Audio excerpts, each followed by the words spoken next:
शिमला में ये जो मस्जिद वाला बहुत बड़ा कांड है, ये चला हुआ है, बहुत बड़ा विद्रोह है, जनता बहुत ज़्यादा आतुर है उस मस्जिद को लेकर के। अब ये बोला जा रहा है कि वो अवैध मस्जिद है, जबकि कई लोगों ने, कांग्रेस के एक एमएलए ने विधानसभा में बोला कि वो तो मस्जिद 1950-60 में बनी थी और वो तो वक्फ बोर्ड की ज़मीन पे है, जबकि वो सरकारी ज़मीन पे बनी हुई है। अनिरुद्ध ने बोला, कांग्रेस के एमएलए अनिरुद्ध ने, मैं अनिरुद्ध साहब की बहुत तारीफ करना चाहूंगा कि उन्होंने अपनी पार्टी के बिल्कुल अगेंस्ट जाकर के ये काम किया है। ऐसा कोई नेता नहीं है, बल्कि भारतीय जनता पार्टी का कोई माई का लाल नहीं जन्मा जिसने इस मुद्दे के ऊपर बात करी हो। जयराम ठाकुर 5 साल निकाल के चले गए, पता नहीं वक्फ बोर्ड से भी पैसे खाए होंगे इन्होंने, बिल्कुल चुप, कोई मतलब नहीं किसी से। इतने साल हो गए इनको, इतनी पेंशनें खाते हैं हिमाचल की, लेकिन हिमाचल की जनता, अगर कहीं म्यूनिसिपलिटी के एरिया में गलती से आपने 4 दीवारें खड़ी कर ली तो भाई साहब आप रिश्वत देते देते थक जाते हैं। लेकिन मस्जिद रातों रात तैयार हो जाए और इतनी मंजिला मस्जिद बन जाए और इनको पता ना हो, दाल में तो काला है।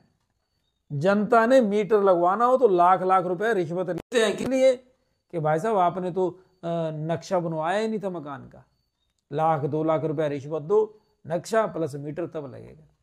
ये हालात हैं साधारण जनता के लिए, और इतनी बड़ी संजोली मतलब इतना मजेदार है ना ये इंसिडेंट। लेकिन मैं तारीफ करूंगा अनिरुद्ध साहब की, पूरी शिद्दत से, पूरे दम से, दमखम से उन्होंने इंतजार नहीं करा कि कोई और विपक्ष का, भारतीय जनता पार्टी जो बड़े बड़े हिंदुत्व के नारे लगाते हैं उनमें से कोई बोले। ऑल दी बेस्ट अनिरुद्ध साहब को।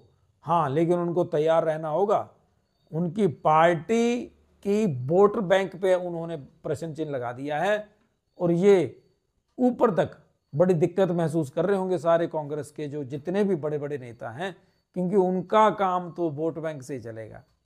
लेकिन शिमला के जो साधारण जनता है, इनको एक दिन में अचानक याद जाग नहीं आई है, एकदम से जगे नहीं है ये। इनको अब जूते मारने शुरू कर दिए थे उन्होंने, मस्जिद वालों ने, तब इनको समझ में आया। पता कर लेना, एक लड़के को पीटा उन्होंने, धीरे धीरे इन सबको पिटाई होनी थी। हाँ, देर आए दुरुस्त आए, थोड़ा समझ आ गया। अब देखना ये होगा, लल्लो चप्पो में तो नहीं पड़ जाते ये लोग नेताओं के चक्कर में आकर के फिर तो नहीं आएंगे, क्योंकि सरकारी जमीन के ऊपर इलीगल बनी हुई है मस्जिद, ऐसा कानून कह रहा है, क्योंकि कानून कोर्ट में ये केस है। और वक्फ बोर्ड ने, कांग्रेस के एक एमएलए ने बोला कि जो जमीन वक्फ बोर्ड की है, वक्फ बोर्ड के पास किसने दी, वक्फ बोर्ड जमीन किसने दान करी, ये भी तो पता चले कब उनके पास आई थी। और वक्फ बोर्ड का यही काम रहा है पहले भी, कि किसी भी जमीन के ऊपर कब्जा करके अपना ठप्पा लगा दो। और कांग्रेस ने तो कानून बना दिया था, कोई प्रश्न चिन्ह लगा ही नहीं सकता।